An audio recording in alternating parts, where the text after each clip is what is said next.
A new Siena College poll shows New York Governor Kathy Hochul way ahead in her bid to stay in the governor's mansion. She carried a 34 percentage point advantage over her closest competitor, former Mayor Bill de Blasio, who made a surprise announcement shortly after the polling was released that he would officially sit out the campaign. Hochul's only competitor now is Jumaane Williams, a New York City public advocate. However, 63% job approval rating among New Yorkers. It's safe to say that the race is Governor Hochul's to lose at this point. Our next guest joins us to weigh in on progressives' assessment of Hochul's performance thus far and whether they'll give her their full support come Election Day. Sochie Nnaemeka is a director of the New York Working Families Party. Welcome to Rising. Thank you for having me. So, Hochul obviously coming in after, Cuomo's self-destruction. I think kind of anyone looks good in the wake of that, as long as, you don't screw it up too badly. But, what are we in store for with this race?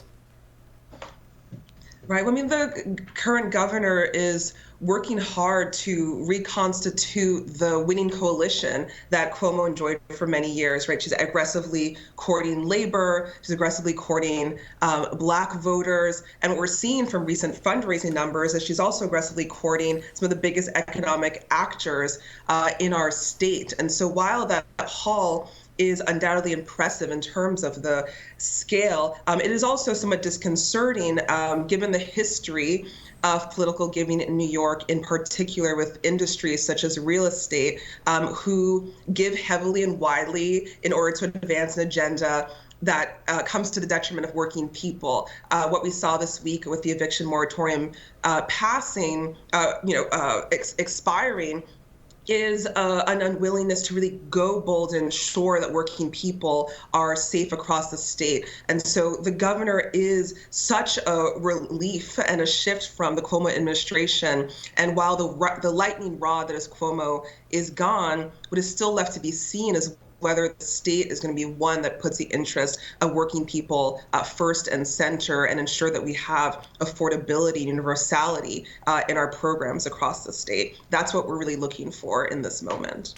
Right, and Sochie, Jumaane Williams has long been associated with the Working Families Party. How's the WFP going to play in this race?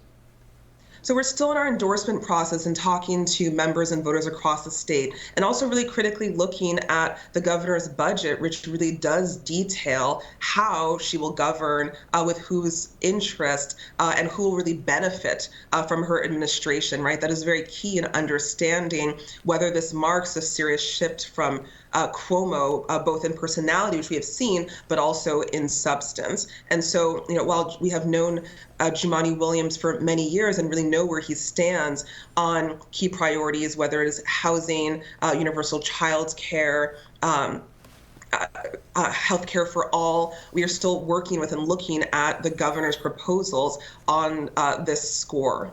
And so if Hochul delivers everything WFP is fighting for in this upcoming budget, does that mean there's a chance that WFP might endorse Hochul or might stay out of the race? We're obviously looking at all options, and right now we're talking to voters across the state who are telling us it's impossible to make ends meet in New York. And so what we need to see is a plan to ensure that working people, especially during inflation, especially during the prolonged pandemic crisis, actually have a shot at making it in New York State. In our view, and for the Working Families Party, at stake is not just millions of dollars in housing and climate investments and healthcare for all and universal childcare, but it's also a transformative vision for who government serves, who New York State is big for, and who is at the center of the agenda. That is what this race is about for us. That's what will make a real shift, a market shift from the Cuomo moment. And so right now, that's all that's on the table, and we're looking really closely at what the governor is putting forward. We didn't mention it, but in that same poll of Hochul support, Eric Adams also is wildly popular at the moment. He has high favorability ratings. So what do you make of that?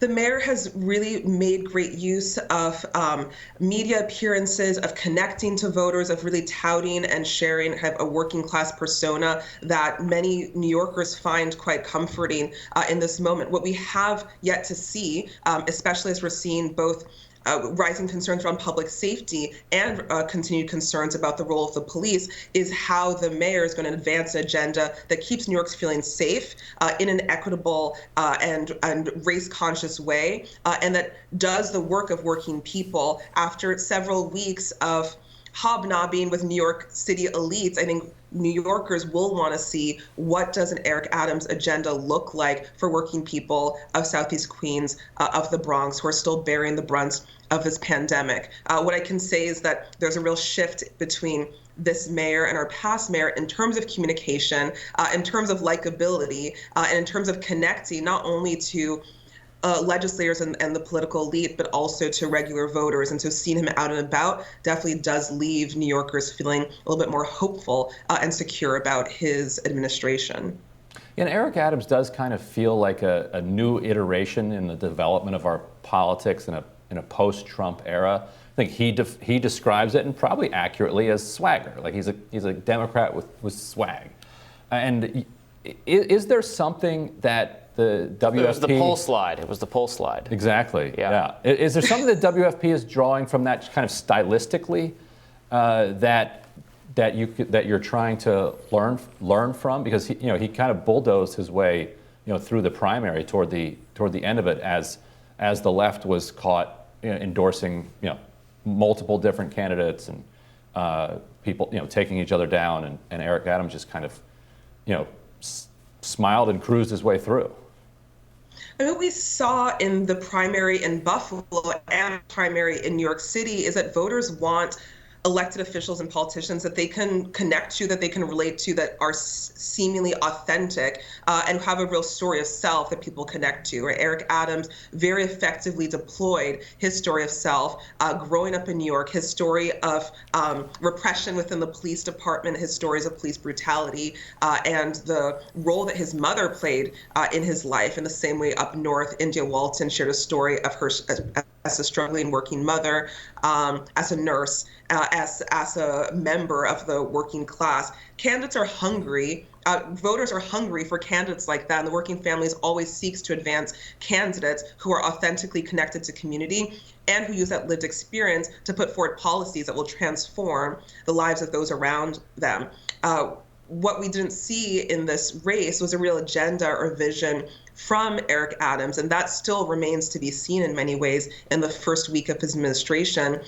Who are his friends and who are his enemies? Who is he going to take down? How is he going to reform or shift power in New York City towards those working class and Black and brown voters who supported him in the primary? That's how we will engage with him to ensure that he's delivering on an agenda hand in hand with the city council majority, which are overwhelmingly people of color, women, and progressives in this moment.